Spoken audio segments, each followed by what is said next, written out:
Victor Von Doom begins.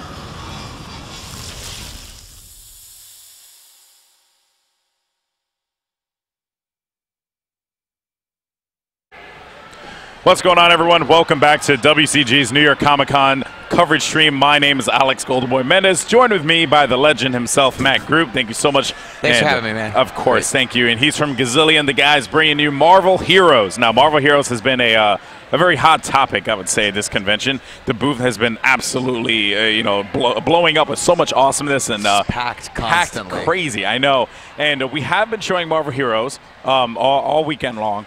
But today is the final day, and before we hop into the gameplay, let's talk about Marvel Heroes itself. It is a free-to-play MMORPG where you don't make a character, you play as your favorite character, which is cool.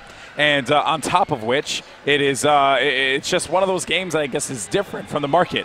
Now, tell us about the approach that Gazillion took with making this game, as well as I would say the story as well behind Marvel Heroes. Sure. Yeah. I mean, we approached this and we wanted it to be one of the highest quality free-to-play games out there. So and we started the project with the idea of it being free-to-play. So we're not converting it over from a pay model to a free-to-play game. And so really, we're using the Unreal 3 engine as the rendering engine. We have huge talent in terms of voice actors and artists and animators working on the game, and really we just wanted to make a unique experience that you won't find anywhere else. So like one thing you'll notice when we get into the game is it kind of has that isometric view that you kind of come to know and love from Diablo 1 and 2 and other games like Torchlight, for example. And the reason why we could safely say that we one thing we think to ourselves is we're the spiritual successor to Diablo 2, and we can kind of safely say that because the creative director, the man at the helm for us, is David Brevik, who is the creator of Diablo 1 and Diablo 2. So we it being a free-to-play game and then getting this kind of unique view of it from the isometric camera, we wanted to make something that's unique and fun and different than the other MMOs that you've seen out there. And I think that's really important as well because you have this guy who is so synonymous with that whole community, with the Diablo community, and just knowing that he's a part of it, I guess could warm the hearts of a lot of people because they feel like, all right, well, this must be entertaining, this must be good because this guy who brought you this amazing game is doing this one as well as you guys in Gazillion as well just seem to be so supportive of all this. The free-to-play model, though, is something that we've seen explode on the marketplace. What was the approach? Why go free-to-play? Why not go traditional subscription fee? Well, really, we wanted to make the game as accessible as possible. So, with the price point as a free game, the point of entry is pretty good there. And then, with the style of gameplay being the isometric camera, point and click to move, firing off powers with the keys, it's very accessible to play as well. So there's not a very steep learning curve to it. So it's kind of easy to jump in but hard to master type of a thing. So, that was why we did it. Very cool, very cool. And on top of that, though, the free-to-play model, like we said, very popular. You guys are adopting the model of another popular free-to-play game. Could you tell us a little bit about that as far as the monetization? Yeah, sure. I mean, we haven't gone into too much detail about the monetization, but, we kind of take inspiration from the League of Legends kind of model where, you'll be selling some aesthetic things as well as some characters, but the main thing we don't want to do is sell power. We really want to make it a game that, your skill lets you progress through it. So whoever has the deepest wallet isn't going to be the best in the game. Well, that's good to know because, I'm poor. So no, but in all seriousness, and I think that's important. A lot of companies oftentimes neglect excuse me, I've been talking all day and going crazy. It's been a long show. It's been a long show for everyone, so don't go calling me like a child on stream. Anyway, no, but in all seriousness though, you have it's very hard to strike this balance between skilled gameplay and just becoming a pay-for-power kind of model. So what are some of the things? I know that in the panel you guys had discussed some of the things that you can purchase. Could you talk a little bit about that? Yeah, I mean, some characters you'll be able to purchase as well as different costumes. One thing that's unique about our game is we have access to all of the Marvel Universe, so that includes all the heroes, villains, costumes, locations. And so, for the hero, even though there'll be multiple Spider-Men running around on screen, Spider-Man's had tons of different costumes, the Iron Spider, Future Foundation, Black Suit. So you'll be able to get your version of Spider-Man in the game to play as. Yeah, Galactic Spider-Man, for those of you guys who don't know, or the Tony Stark Iron Spider, that one. I'm taking notes right now. I'll talk to my art director. That'd be awesome. That'd be awesome. All right, well, yeah, so without further ado, let's just go ahead and hop into the game here because we do have one of the more popular characters in the history of Marvel, the lovable man himself, the Thing. And he just, it's so detailed, actually. I'm actually kind of pumped about this. So tell me about the Thing. What's his play style? So Thing's definitely like a bruiser. I mean, when you get in there, you know, he's attacking at close range, as you can see here. We're doing some nice punches and things like that. He also is very heavy in terms of the defense and HP. So he's just a lot of fun. But I mean, one thing is, you know, you could see how, you know, characters like the Thing and the Hulk would be very similar to each other. But one thing we want to do is make sure that each character feels unique to their, you know, to their play style and how you would come to expect them from the comic books. So Hulk is kind of more of a solo character, whereas Thing is kind of more of a group play guy. Okay, very interesting. And that makes sense, too, because Thing is a part of the Fantastic Four. They work as a team, a unit, a cohesive unit, while the Hulk is more of a guy who's like going to run around and do his own thing. And you can pick up the items in the environment as well. If, for example, we'll show it a little bit later, yeah, there's some cars and stuff like that that could be picked up and thrown down. And I'm so sorry about my voice, folks, but I'm trying to elaborate. You know, it's like, it's awesome. It's good. No worries. But no, but in all seriousness, though, I love this. And, oh, nice dodge there. And if you guys are just joining us here for WCG's New York Comic-Con coverage, we're taking a look at the free-to-play MMORPG Marvel Heroes, made by Gazillion, and these guys are absolutely passionate about it. And there is a lot of history. Oh my God, there's a lot of how should I say? I guess history with the developers of this game, and there's a lot of passion there. So I was really pumped about that. Yeah, we're all huge Marvel fans in the office. I mean, a lot of the time we'll spend tons of time just talking about what Spider-Man can and can't do, and, you know, we're just so lucky to have a job where that's actually our job to do it, opposed to just kind of doing it for fun, which we would do on our own anyway. Yeah, right. And you do have the traditional Diablo isometric perspective, something that is a mainstay with these kinds of games. And the loot, too. Let's talk about the loot now. There are different kinds. You have weapon pickups, you have armor pickups as well as costume pickups. But how important is the loot for a game like Marvel Heroes? Loot's really important. I mean, just like with Diablo 1 and 2, loot, it plays a huge part in it. Most of the loot that you'll be getting are things that you can equip onto your character and kind of customize the stats how you see fit. So you can build your thing how you want thing to feel. And then, you know, I can build the thing how I would like the thing to feel. That's awesome. So we do see here that we have some more people, and now talk to us about this mission here that you're doing right now. So yeah, in our game, we're actually fortunate enough to have Brian Michael Bendis, who's kind of Marvel's super scribe, writing an original story for our game. And at this part of the story, you'll see this is actually the very beginning of the game. I have a couple of extra powers on here. It won't play out 100% this way when the game actually launches. But at this part in the story, you see that the group Hydra is breaking into a supervillain prison called the Raft. And kind of the superheroes have been called in to kind of help break out, you know, or sorry, help S.H.I.E.L.D. with, you know, support to take down the Hydra threat. All right, when S.H.I.E.L.D. always needs the help of the superheroes. And there are a lot of characters that are going to be in this game. Like you said, you have access to the entire library of Marvel characters. What has been, I guess, some of the most requested characters that you guys have had that you've put into the game so far? One of our most requested characters was actually Jean Grey. And we were fortunate enough that at New York Comic Con here, we were able to announce her as a playable character, along with Luke Cage and Nova. Wow, that's awesome. Now, how has the reception been from the people in the convention, being that this is Comic-Con and Marvel Comics is, you know, one of the most well-known names in the world?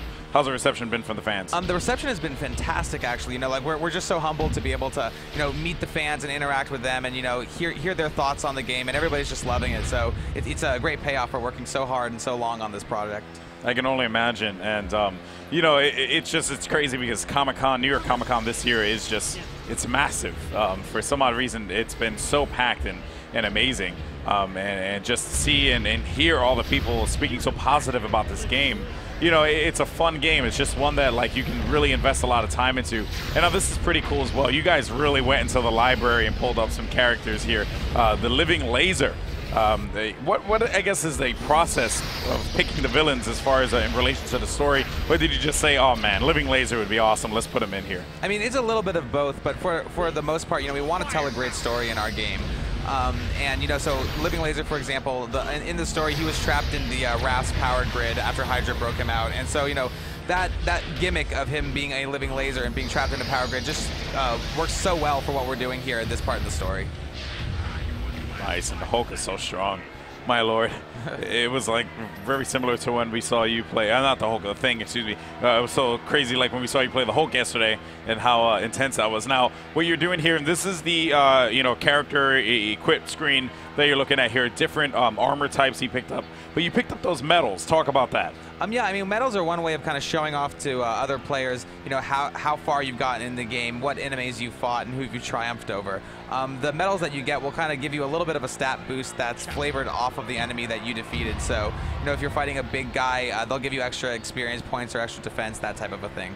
Nice, and I like the way the villains just dynamically propel down. That was really cool. Talk to us a little bit about the challenges, I would say, in making an MMO, but at the same time making a loot collecting game similar to something like Torchlight or Diablo 1 and 2. What were some of the challenges that you guys had in the development of this game? Some of the challenges that we came into was kind of what items or what weapons would the heroes equip onto themselves, because, I mean, as you know, with the Marvel characters, they are their own weapons, and, you know, a lot of the time they don't need fancy gadgets, depending on the character that, you know, in question. But what we came down to an idea where, you know, things that are appropriate for the character will be equipped onto the character. So you see the Thing, for example, gets different types of pants that will alter his stats. Because, you know, the Thing wears pants, but we wouldn't give him, you know, capes because, you know, the Thing doesn't wear capes. Yeah. Okay, that makes perfect sense and completely understandable. So you guys did everything that you could to stay true to Marvel lore, right? Definitely. I mean, we really take the Marvel lore very seriously. We want to make sure that Marvel fans will feel right at home when they get into the game. Well, that's something good to know there, and we're actually going to see a pretty cool sequence going on right here, since we are in a villain prison, and one of the greatest villains of all time just emerged, and I'm pretty sure you're going to fight him at a later date, correct? Yep, correct. Oh, yeah. He's a lot of fun to play. We're playing him in the office these days now, and it's a lot of fun. I can only imagine. Now, let's actually nip this one in the bud here and give some clarification on the whole can I play as a villain thing. What is the current stance right now for you guys at Gazillion? Because I know that has been a question that has been asked a lot. I mean, yeah. For now, we've only announced playing as heroes, hence the name Marvel Heroes. But, you know, it would be a lot of fun to play as villains. That'd be awesome. That'd be awesome. And now we're going to see another one of the greatest villains of all time, another Spider-Man villain. Seeing a lot of Spider-Man villains here, which is pretty cool. Spider-Man did have some really memorable villains, I must say. And but in this one, right, since you said that your level's going to be a little bit lower when you actually play, would you advise playing with friends? Yeah, definitely. At this part in the game, since this is the very beginning of the game, this is going to be a solo experience, kind of teaching you what to do, how to move around the world, how to attack. But when you get into the actual public combat zones, which we'll get into in a minute, you know, it's great to play with friends, but it's also fun to just play with random people who you meet on the server. One of my favorite things to do is just run around the server and see what other heroes are running around and what big bosses are going to come out that you can actually fight. Yeah, that's right. And you do have bosses that just pop up randomly, correct? Yeah, correct. In our public combat zones, we'll have kind of big major threats that will come down that everybody in the zone, even if you're not in a party together or even know each other, will have to kind of team up to take down. So in a previous demo we had a fleet of Sentinels come in and everybody had to team up to take them down. In this demo you'll see later on, Electro comes in, and, you know, if we were on a server with other people, we'd all have to team up together to take him down. That's just really cool. I mean, I know a lot of people are pumped to see all the different ways that you're getting these villains together, or these heroes together, and also the villains that you're choosing as well. Now, one thing I do want to ask you is about the solo experience. I'm the kind of guy that I like playing with people, but not all the time. Can I play Marvel Heroes for a solo experience? Yeah, if that's what you'd like to do, then you can totally play it as a solo experience. I mean, I'm kind of the same way, where I like to play, you know, by myself only, and then if I have friends that really want to play together, then we'll get together and play. But for the most part, I'm a solo player as well. Well, that's good to know. So, you just finished this mission here talking to Nick Fury, and seems like this one is going to be in the books here. And who are you going to talk to here? That was just Vision, actually. Vision's going to take us to Hell's Kitchen. Conveniently enough, we're in Hell's Kitchen here, and in NYC, and we thought it would be fun to explore the Hell's Kitchen environment within the game as well. So we'll start off and we'll talk to Daredevil, who's telling us that you know, some of the villains that were broken out of the raft are out on the streets, and it's up to us to take them down. So the main villain that we're trying to get now is the Shocker. All right, well, I think now will be a good time to make a switch. What do you think? Yeah, I think it's a great suggestion. And let's take a look at the characters here real quick. Before you do that, we have Deadpool, the Merc with a mouth. Everyone loves him. We have the Incredible Hulk, Iron Man, Ms. Marvel, the Scarlet Witch, which is pretty cool, as well as Storm, Thing, and Wolverine, who we are going to be selecting here. I think Wolverine's a good choice. I think so, too. And now cover this a little bit, because some people could be misconceived to think that they are going to be able to switch out characters, as many characters as they want. But you know, it does, obviously you have to own the character, correct? That's just one of the things we discussed. Correct. Yeah, there'll be many ways of acquiring characters, some through sale, some through the game. But you know, you'll have to acquire the character before you're able to switch to them. And that's good to know. That's very good to know, because some people might be like, why can't I switch to Wolverine? Oh no, and then you know, there you go. Right. So that's the answer for you there. And the loot is so important in this game. But look at all these villains here crowding up on you. But Wolverine's just gonna do work, as always. And now talk about the unique style of every character. I know we covered how Thing will play a little bit more with that ground and pound teamwork kind of play, while the Hulk would just be all up in your face, smash mouth craziness. But what about like a character like Wolverine versus someone like Deadpool? Well, it's funny you should say so. I mean, Wolverine and Deadpool have very similar power sets. I mean, both have the healing factor. So, you know, you'll get Wolverine's iconic healing factor as well as Deadpool will have that. But some things that are different is Wolverine is much more of a melee character who's just kind of bouncing around the screen. Like here, I'll do our Furious Lunge where we can, you know, plow through a bunch of guys. Whereas Deadpool, he's kind of more of a hybrid character. He can play as a ranged character using his pistols, but he could also play as a melee character when he's these ninjas are causing me problems. You know, he can also be a close range character using his dual wielding swords as well. So depending on your preferred play style, you know, different characters will work better for you, and also you can customize the characters given their stats and their powers to kind of make them feel more like how you would envision those characters. Well, that's very cool now. And you did introduce Luke Cage to the fold here. How would he play in comparison to someone like Hulk and the Thing? I mean, Luke Cage, you know, like one of his powers is he has bulletproof skin. So, you know, he'll definitely have a lot of strong defenses, and also he's just a really strong dude, so he'll be able to, you know, wreck shop, you know, in a similar way as the Hulk, but in a style that's more suited just for his character.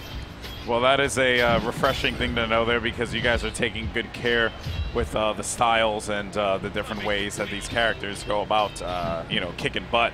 And you see here in this level, if you do want to switch to Thing later on or something like that, to show real quick about the picking up the cars and the environments and throwing them at people, because the stronger characters are able to do that, right? Yeah, definitely. I mean, you know, we wouldn't want to have a game where some of the strongest characters in the Marvel Universe came and pick up a little car or a garbage can and things like that. So, for example, here, you know, we could pick up a car and just throw it wherever we see fit. You know, if there's a group of guys, we'll try and round up a group of guys right now. Oh, here we go. Perfect. As if on cue. You know, we could just throw cars right in the face of these guys. It's really satisfying, really fun to be able to do that.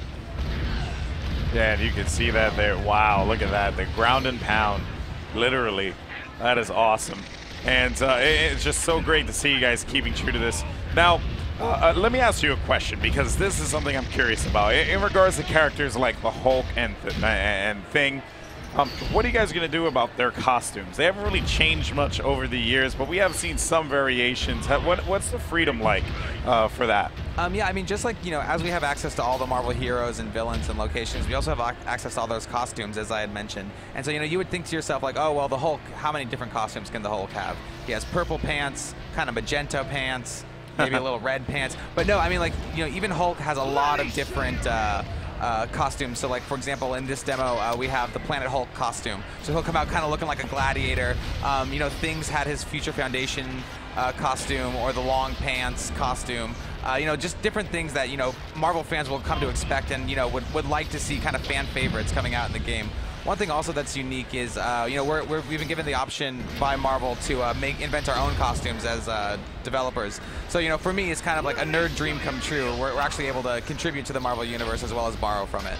Well, that is a very refreshing thing to see. I'm pretty sure a lot of people are really going to enjoy that. And I know I will. And is that going to be something that is identified by you guys, where if you do decide to do that, like saying, hey, guys, we made this costume, versus, you know, like saying, giving like the lore behind the costume that the person's wearing?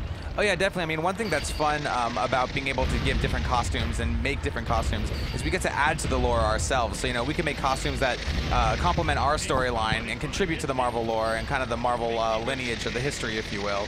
So for us, it's just really exciting to be able to do that and be given that opportunity. I can only imagine that the pressure to make some awesome costumes is going to be a little daunting. Oh yeah, I mean, there's definitely pressure there, but at the same time, it's, you know, like I said, a dream come true. So it's welcome to pressure.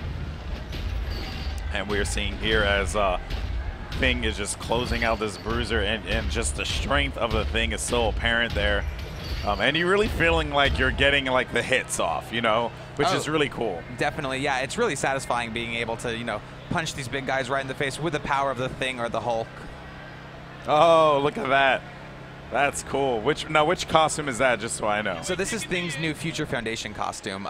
Recently came out in the comic books, and now we're able to feature it in our game. We work very closely with Marvel to kind of know what they're up to on the comic book end or the TV show end or the movie end, and kind of allow that to reflect itself within our game.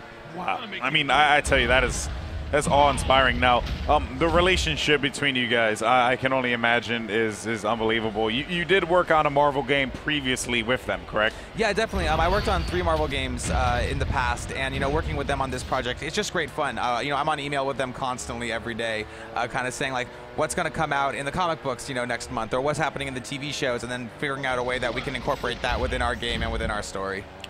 Well, that is that is just amazing. I mean, you know, you really look at a lot of developers, and they are thinking of different ways to trial this free-to-play model. But when you look at it, Marvel really lends itself to something like this, where you can really expand on the universe, and people can choose what they want to wear, what they don't want to wear, and also earn it too, which is another very cool factor that I guess a lot of people kind of forget that you can do in a lot of these free-to-play games. So we're looking here, Hulk Thing, I keep on saying Hulk. We should switch to Hulk later on too, if possible, just because I keep on saying his name. but yeah, and then that's another question that I wanted to ask you too, about how certain characters in the world react to things. So, for example, everyone knows that the Hulk is like damn near invincible. He gets stronger and stronger and stronger the angrier that he gets. What were the challenges in keeping that balance?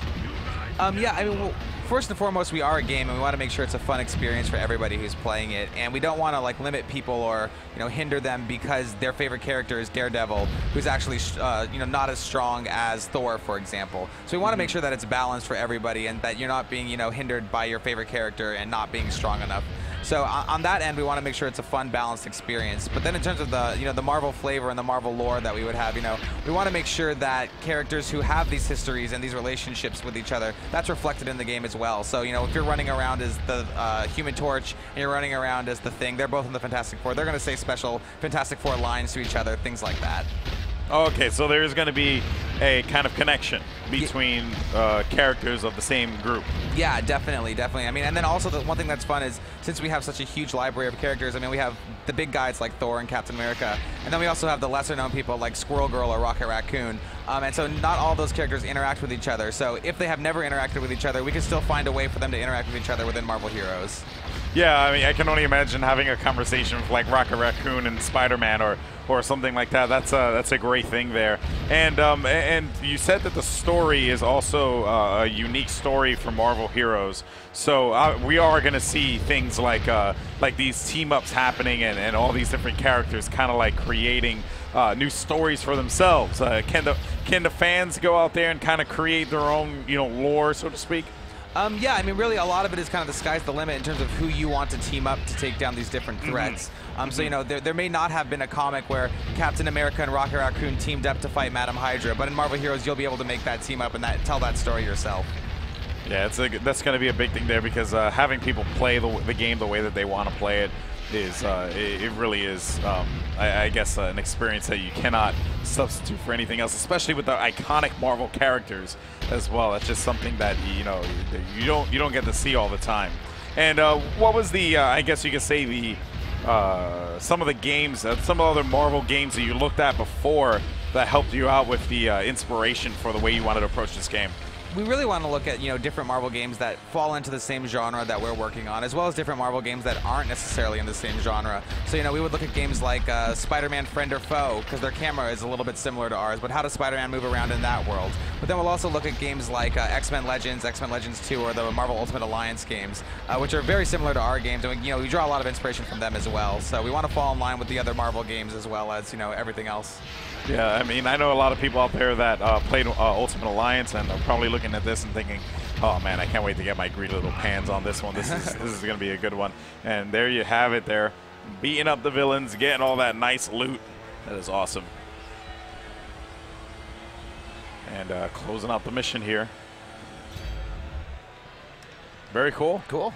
Very cool. I must say, I'm definitely very impressed with this game. And Matt, thank you so much for the display. We did this a few times already, but I can only imagine every time for you if it just feels awesome and the community. I mean, playing the game is always awesome. Like, one of the things I always find that's fun when working on any project, but specifically Marvel Heroes, is when you go into the game to kind of check, oh, is this sound triggering how it's supposed to, or are these visual effects triggering? And then you end up looking at the clock and 30, 45 minutes have gone by just because you're having so much fun playing the game. Yeah. You checked your thing out within 5 minutes, but now you're in there and you're still having fun playing through it. So every time I get to do this, it's a lot of fun, and then seeing you guys is also great fun too. Well, thank you, of course. Now, before I let you go, we do have a few things to talk about here. First and foremost is that you did provide us with some beta keys for the game, so you guys at home are going to get the opportunity to hop into this awesome game, which I actually own right here in my possession. So, you know, ultimately you're going to have to fight me to the death, but you might win.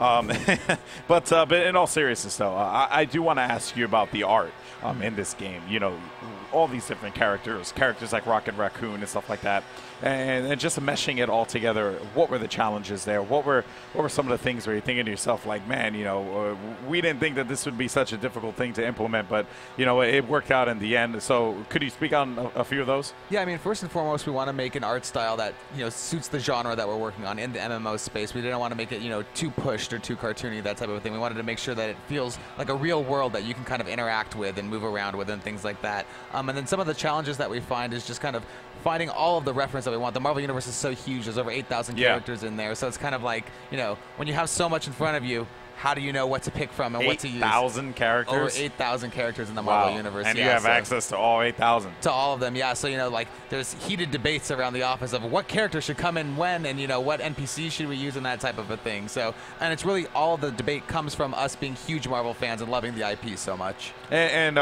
one thing that I'm curious about, you had Daredevil as an NPC. Say you wanted to include him in the game.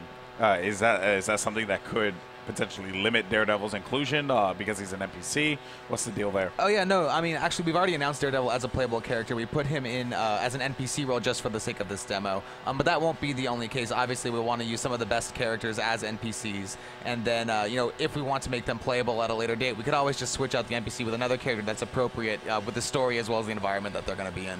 So when I get into the closed beta, or when I get Marvel Heroes Day 1, am I just going to be able to pick a character, hop in, and play with my friends right away? That's the idea, yeah. That's the idea, and nothing different there. I mean, I'm definitely a fan of it, and thank you so much. No worries. It's always a pleasure coming by, definitely. Yes, and I think you guys are doing an amazing job. Thank you. And I'm looking forward to it. Now, where can people go to sign up for the closed beta if they don't win a beta key? And when does Marvel Heroes come out? Yeah, there's no release date yet, but if you go to marvelheroes.com, you can sign up for a chance to get into our closed beta, and we'll be releasing people over time into the closed beta. So no release date yet, people, so stop asking me. You see, I asked the question, now you can stop asking me online. I get the same question all the time. I can only imagine, man. Right? I can only imagine. Well, Matt, thank you so much for your time. No worries. Thanks so much for having me, I really appreciate it. Thank you. And, of course, we have more amazing content here at the WCG New York Comic-Con booth. And, of course, this event is brought to you by the Samsung Notebook Series 7 Gamer, which if you are, you know, a convention goer, make sure you stop on by, try it out, check all the different games we have going on here. We have StarCraft and FIFA tournament going on as well. So, you know, esports, something you like?